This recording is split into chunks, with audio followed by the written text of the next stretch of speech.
we've got the Catholic Church in Connecticut that say a modern miracle happened during a recent Mass. Now an investigation is taking place to figure out if this really happened.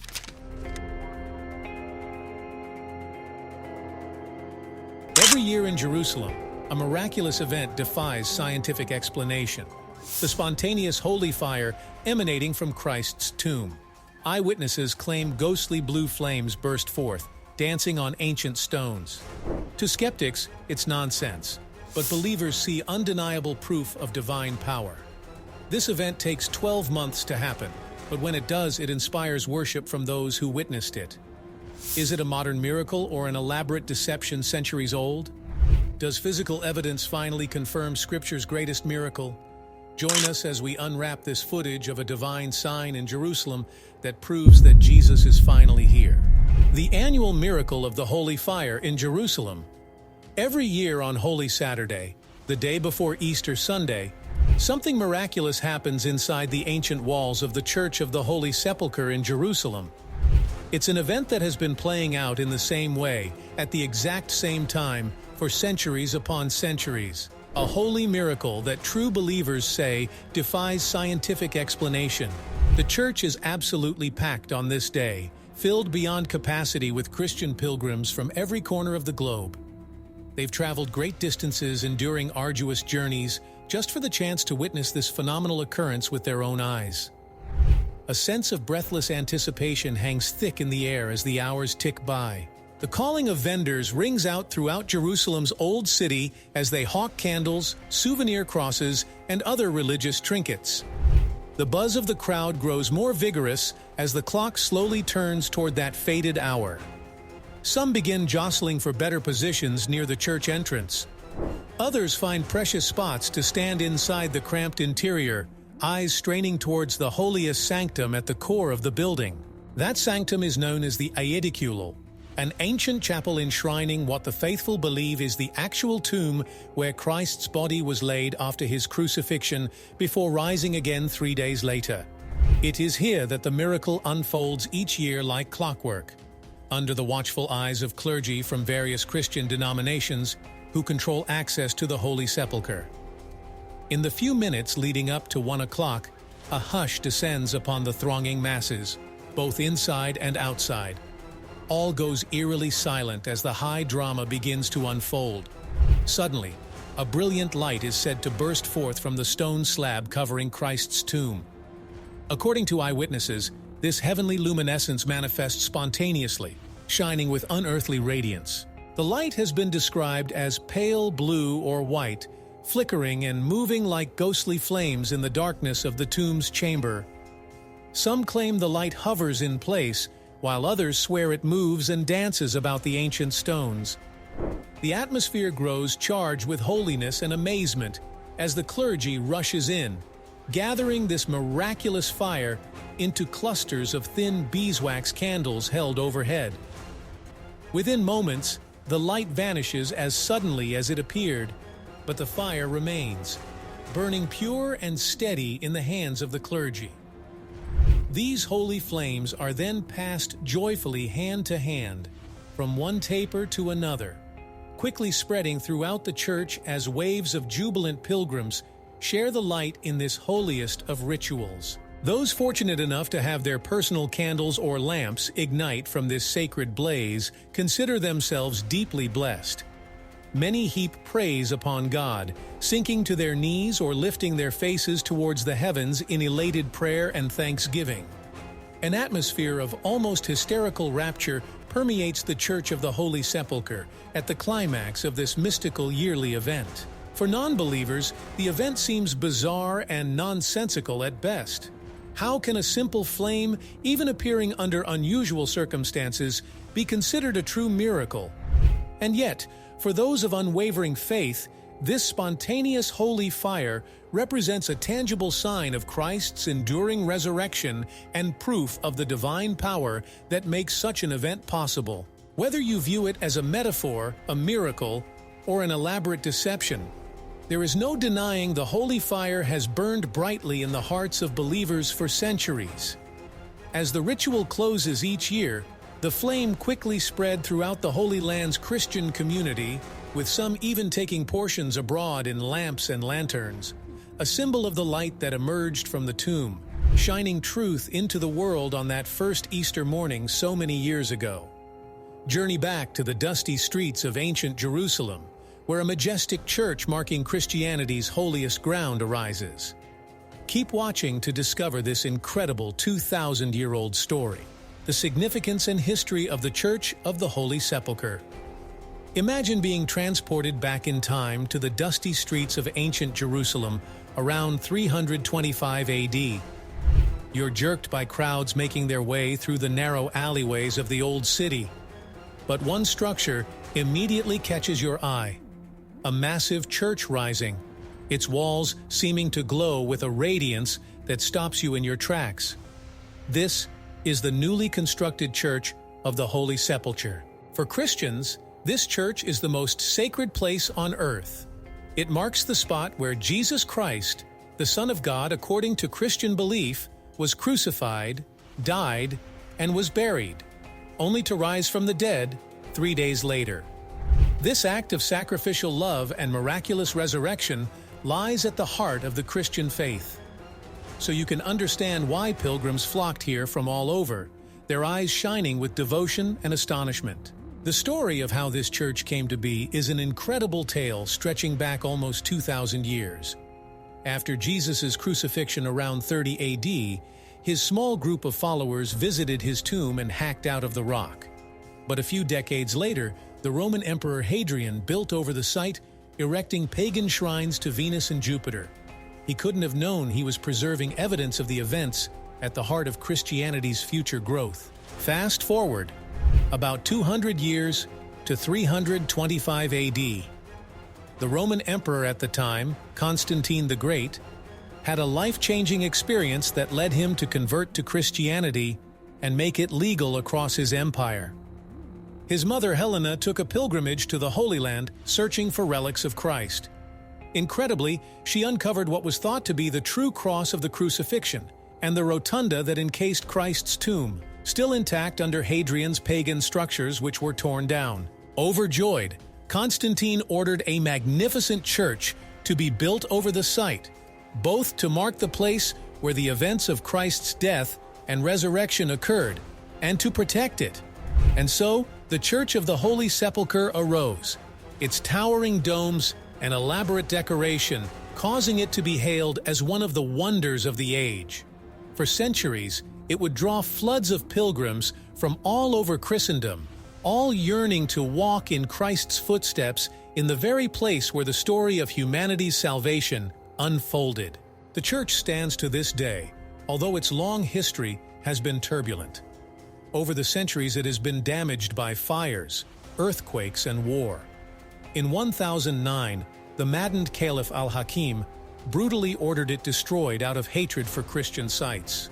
Each time, it was rebuilt and remodeled, making it a complex layering of architectural styles spanning the Roman, Byzantine, Crusader, and Renaissance eras. Its most recent renovation, completed in 2017, allowed limited access inside the heart of the church. The Eyewitnesses, a small chamber encasing the tomb where Christ's body was laid. For the first time in centuries, marble slabs were removed to reveal the burial bed itself, preserved in the cool embrace of this inner sanctum. Scientists and restorers marveled at complex carvings and details invisible for ages. Some even reported strange phenomena during the work. A lingering floral scent and electromagnetic disturbances causing equipment to malfunction in the presence of the burial bed. Whether taken as evidence of miracles or not, these strange occurrences only added to the mystery surrounding the church for believers and non-believers alike. To this day, the Church of the Holy Sepulcher remains a beacon, drawing pilgrims from every corner of the world. They come seeking to draw closer to the events celebrated here, the death of Christ on the cross and his miraculous return from the tomb, emerging victorious over sin and death in the final fulfillment of ancient prophecies. For the devout Christian, this church is the physical embodiment of the core of their faith and the culmination of humanity's story of redemption. For centuries, this church drew devoted pilgrims who were convinced it enshrined Christ's resurrection. But is it really the authentic site? Stay tuned as we explore this raging controversy. The Great Tomb Debate. Is this really where Jesus rose? For nearly 2 millennia, Christians have flocked to the Church of the Holy Sepulcher in Jerusalem, treating it as the holiest ground in their faith.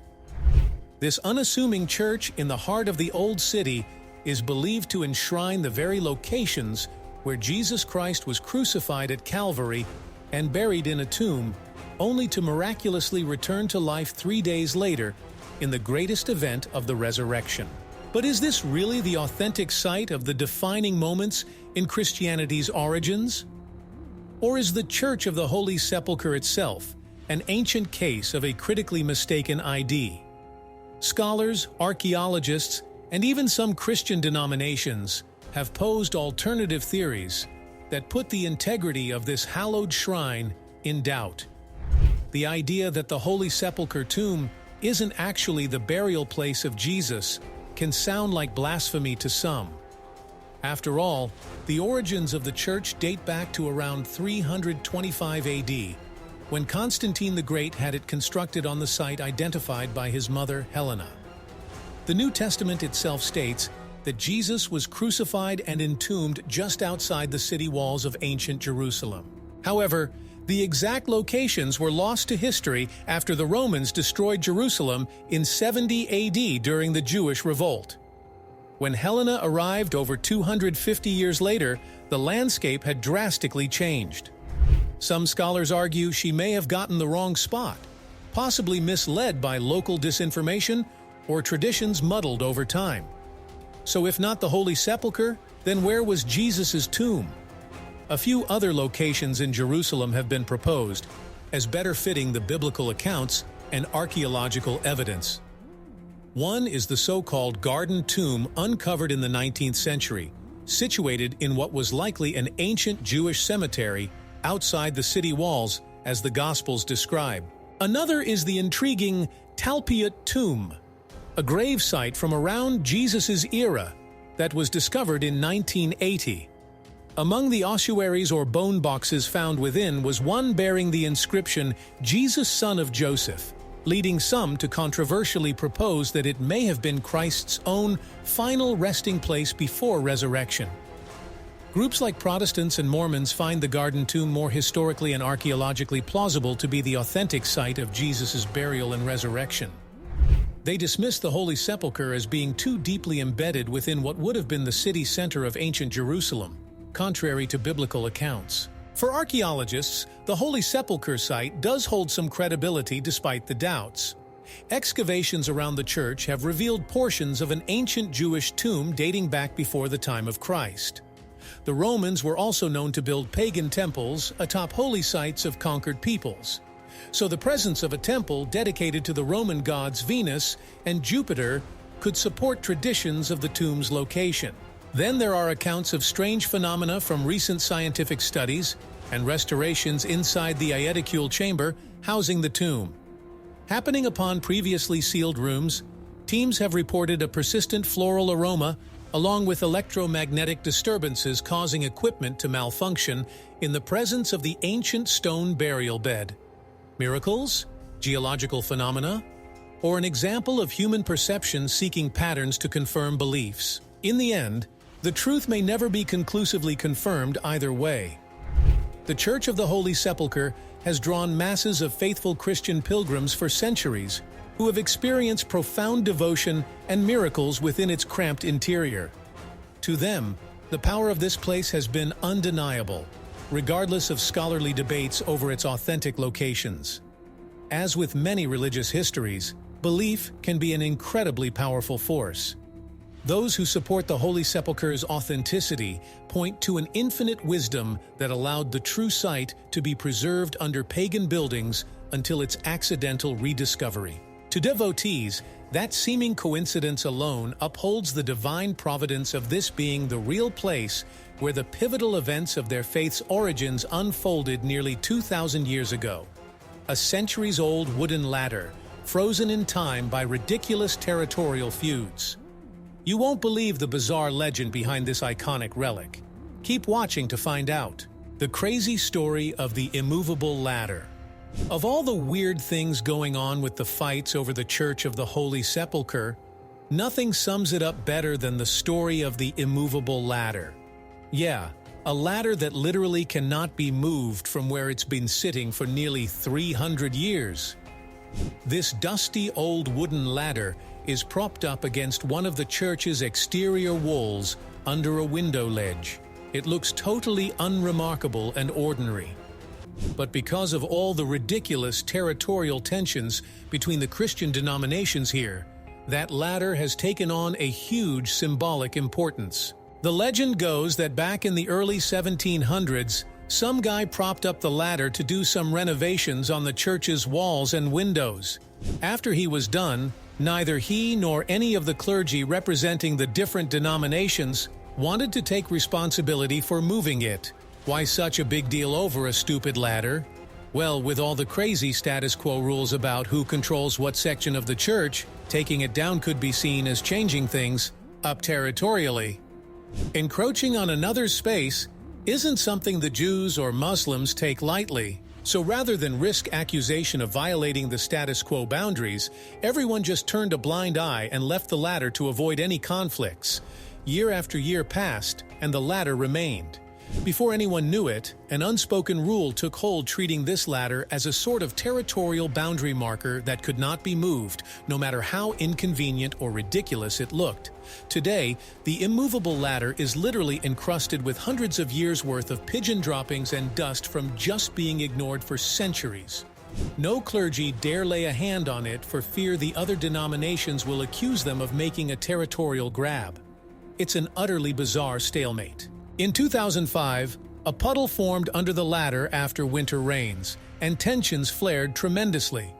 Priests were freaking out over who could mop it up without seeming like they were making a move on the other faction's turf.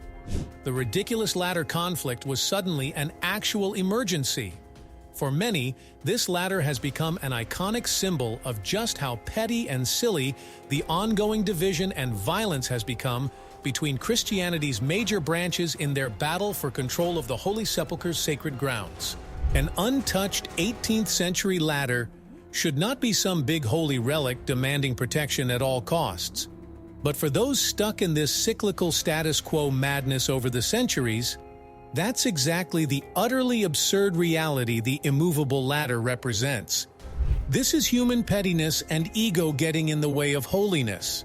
So the next time you see the iconic old ladder photos from this church, you can chuckle at how something so mundane somehow took on such profound importance to all these different denominations, so insistent on not budging an inch over their shares of sacred turf. Only at the most hotly contested holy site would such utter silliness take place. Shockingly, the entrance keys to Christianity's most sacred church are held by Muslim families. Discover the mind-blowing 800-year-old story behind this wacky arrangement. Don't miss it. The Muslim keepers of Christianity's holiest site. You'd think one of Christianity's most sacred sites, the Church of the Holy Sepulcher in Jerusalem, would have its entrance keys held by some high-ranking priest or religious leader, right? Well, you'd be wrong. For centuries, the keys granting entry into this hallowed ground have been controlled by two Muslim families. Yeah, it sounds pretty crazy that the holiest church for Christians has been under lock and key by Muslim keepers. But this wacky situation dates back over 800 years to the Muslim conquest of Jerusalem in 1187 by Saladin's forces. Back then, Saladin decided to hand over custody of the church's entrance to two local Muslim families, the Nusaybe and Juday clans. Believe it or not, these key-keeper duties have been passed down through generations of the two families to this very day. So why on earth would Muslim conquerors entrust access to Christianity's most sacred church to Muslim families? Well, it was actually a pretty smart political move by Saladin. He knew that with so many different branches of Christianity asserting ownership over parts of the church, from the Greek Orthodox to Armenians and others, there was no way to choose one sole Christian keyholder without causing a huge holy war between the factions. better to have two outside Muslim families in charge to avoid such conflicts. And so, the Nusibes and Judes have held the keys and opened the church each morning and locked it up at night ever since the 12th century, acting as neutral third parties. Without their mere presence, daily discord would likely break out with crowds of angry clergy from each denomination trying to wrestle control over such a symbolic role as church key master. In exchange for their key-keeping duties, the two families receive privileged social status and various benefits under successive Muslim and Christian rulers over the centuries. A pretty sweet gig when you consider all they do is hold a bunch of ancient iron keys.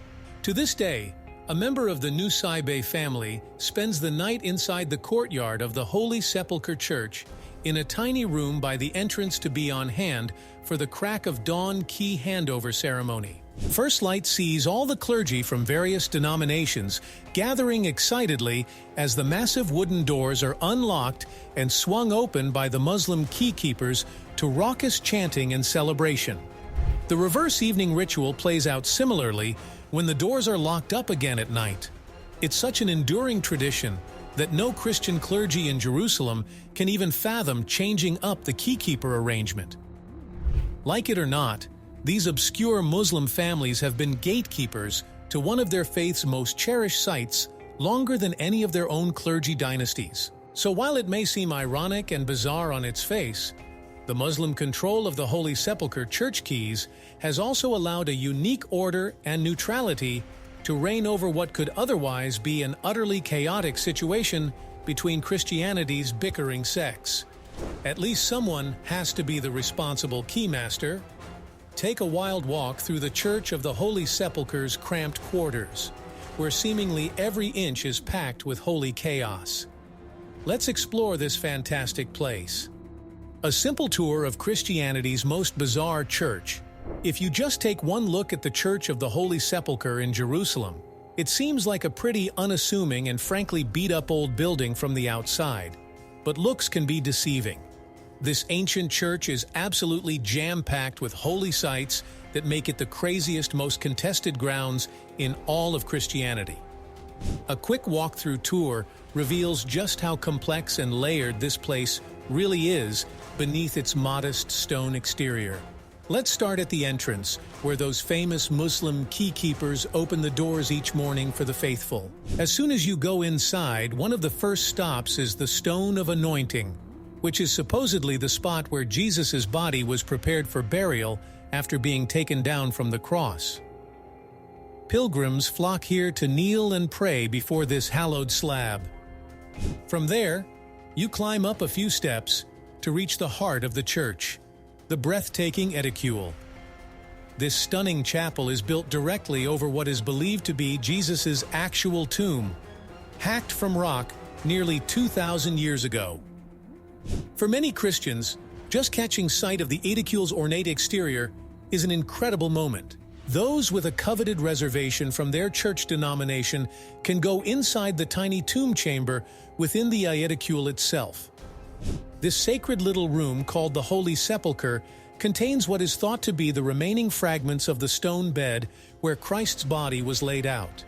Above the edicule is Calvary, also known as Golgotha.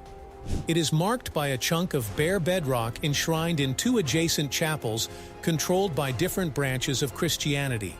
Believers say this is the very place where Jesus was crucified, on the hill overlooking ancient Jerusalem. In the main chapel area, one definitely gets a sense of the unique chaos that reigns here due to the power-sharing situation. Flags and cloths of different shades denote the partition lines between Armenian, Greek Orthodox, and other denominations' turf as monks pass to and fro. It's a cramped, dimly lit maze of altars, shrines, and various holy sites, all packed on top of each other, almost haphazardly, it seems. At the center is the famous immovable ladder, a seemingly ordinary wooden ladder encrusted in dust and bird droppings that no one dares move or touch. For such hallowed relics linked to the very foundations of the Christian faith, it's amazing how much bickering and bizarre territorialism surrounds their daily control. Seeming absurdities are everywhere, like robed monks monitoring every footstep to ensure no boundary lines are crossed. Yet for millions of awestruck pilgrims over the centuries, walking these ancient, cramped church quarters represents the closest experience they can have to treading in Christ's footsteps. No matter how unruly the human drama gets, an undeniable aura of profound holiness still seems to radiate from within this complex's stone walls and rooms. From the outside looking in, the Church of the Holy Sepulcher appears caught in a circus of petty disputes unbefitting its sacred status. But for faithful Christians, its consecrated grounds are simply the most meaningful home their spiritual journey could ever have on this earth. One ancient gate has sparked centuries of conflict between Jews, Christians, and Muslims. Learn why this humble entrance is a flashpoint of spiritual battles. Keep watching. The battle for the most important gate in Jerusalem. It is difficult to imagine a place so sacred that a single gate has been the subject of centuries-old battles, sealed shut, reopened, and sealed again by different rulers throughout history. This is the story of the Golden Gate, or as it's known in Hebrew, the Gate of Mercy, lodged within the ancient walls of Jerusalem's Old City. Let's start with why this gate is such a big deal. For Jews, Christians, and Muslims, the Temple Mount is the most contested area in the world, a place they see as essential to their respective religions. The Golden Gate is right at the heart of this conflict. Jews have a deep connection to this gate. In biblical times, it was the closest entrance to where the Jewish temple once stood, so devout Jews would gather there to pray as close as possible to the holiest site. The gate is believed to have been built on the remains of an ancient gate that led to the first temple, constructed by none other than King Solomon himself. Archaeologists have found physical evidence of this, including ancient masonry and stones dating back to the First Temple period. But it's not just the past that makes the Golden Gate so significant for Jews. According to their traditions, when the Messiah comes, he will arrive at the Mount of Olives, just opposite the gate. This belief is so ingrained that many religious Jews want to be buried in the nearby cemetery on the Mount of Olives, so they'll be among the first to witness the Messiah's arrival. For Christians, the Golden Gate holds special meaning too. It's believed that Jesus, whom Christians consider the Messiah, entered Jerusalem through this gate on Palm Sunday, just days before his crucifixion. The people waved palm branches and shouted Hosanna, unknowingly selecting him as their scapegoat and the Lamb of God who would take away the sins of the world. Muslims, on the other hand, believe that on the Day of Judgment, the righteous will enter paradise through the Gate of Mercy, as it's known in Arabic. Some even suggest that the cemetery in front of the gate was built to prevent the Jewish Messiah and the prophet Elijah from entering, as Jewish tradition dictates they will. With so much religious significance attached to a single gate, it's no wonder it has been a battleground for centuries. The gate has been sealed and reopened multiple times by different rulers, including the Ottomans, who sealed it shut in 1541. But even before that, it was closed by Muslims in 810, reopened by the Crusaders in 1102, and then walled up again by Saladin, the famous Muslim leader. The tug-of-war over the Golden Gate continues to this day.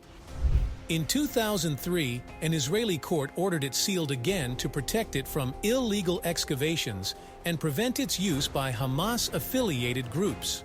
But in 2019, Jordan, which has administrative control over the Temple Mount, opened the area for Muslim prayer, much to Israel's dismay. Palestinians see this as a victory, a chance to reclaim a piece of their heritage and establish their presence on the sacred compound.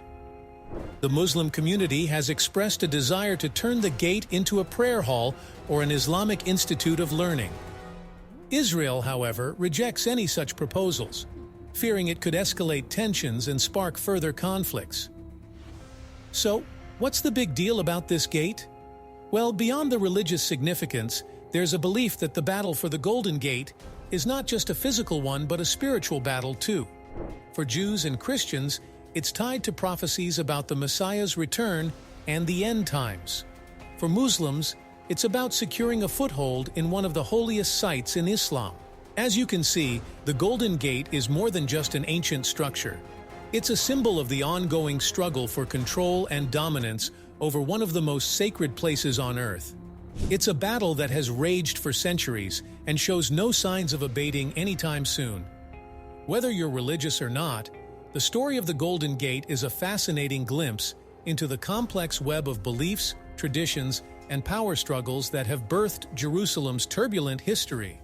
It's a reminder that even the smallest details can hold profound meaning for different faiths, and that the battles over holy sites are often rooted in deeply held convictions that transcend the physical realm.